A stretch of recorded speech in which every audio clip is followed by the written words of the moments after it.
Bismillahirrahmanirrahim. Muncul kesyirikan karena ada orang-orang yang berbicara tanpa ilmu. Dan semua perbuatan bid'ah, perbuatan mengada-ada dalam agama juga disebabkan karena hal tersebut, yaitu orang-orang yang berbicara tanpa ilmu.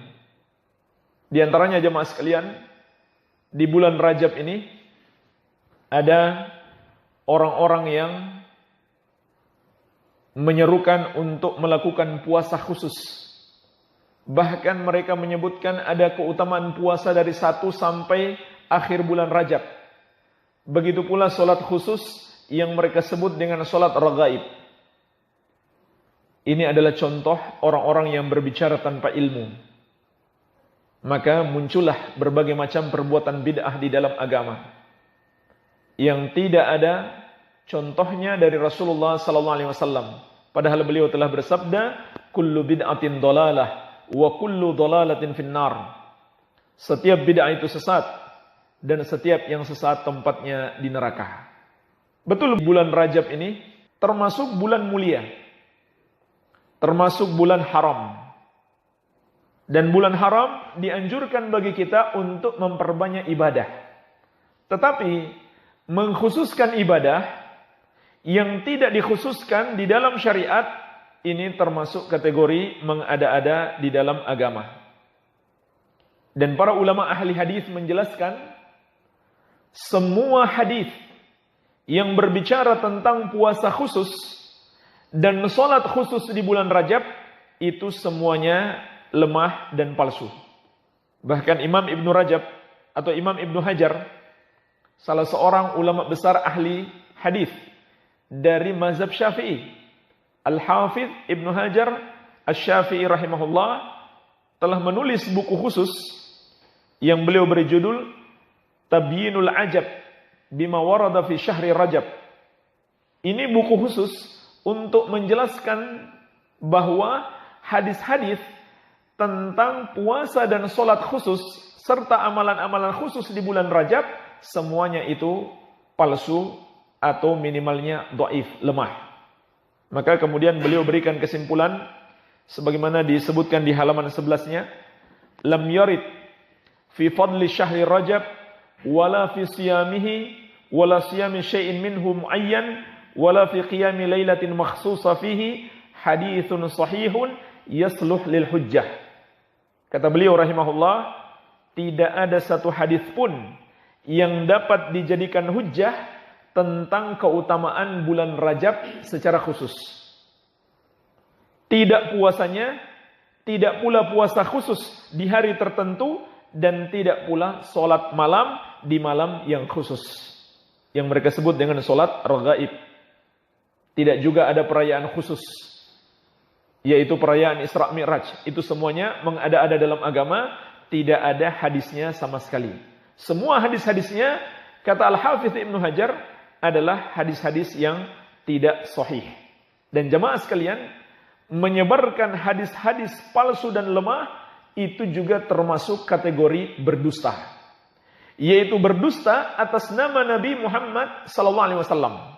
Yang pertama tadi, berdusta atas nama Allah, berbicara tentang hukum-hukum Allah, berbicara tentang nama-nama dan sifat-sifat Allah tanpa ilmu.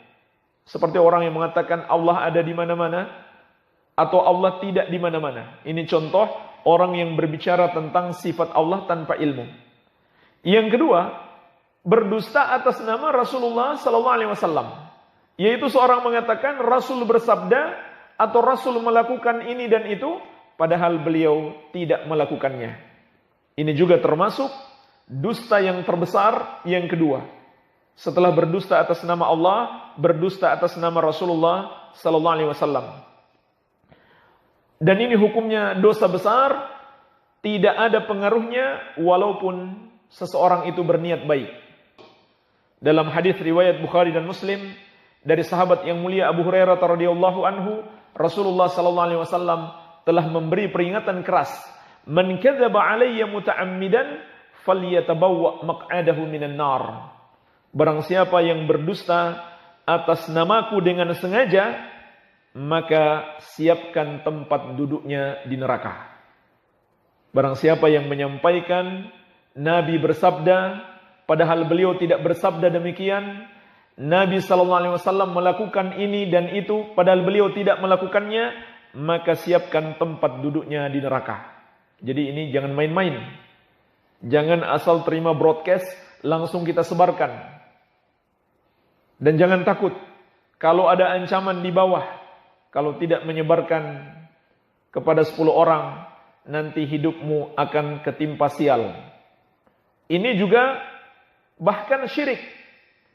Percaya kepada ancaman seperti itu bahkan termasuk syirik.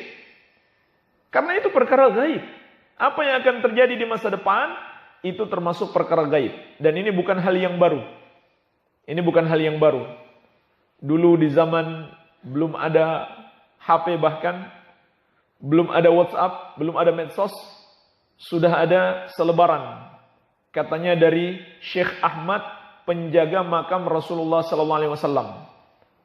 Satu lembar, di bawahnya ada perintah, fotokopi sebanyak 20 lembar harus disebarkan kepada 20 orang. Kalau tidak, maka hidupmu akan sengsara. Tapi kalau kamu lakukan, nanti kamu akan bahagia. Ini juga termasuk syirik bahkan. Karena memastikan apa yang akan terjadi di masa depan. Padahal Allah berfirman, "Qul la ya'lamu man fis samawati wal ardil ghaiba illallah." Katakanlah,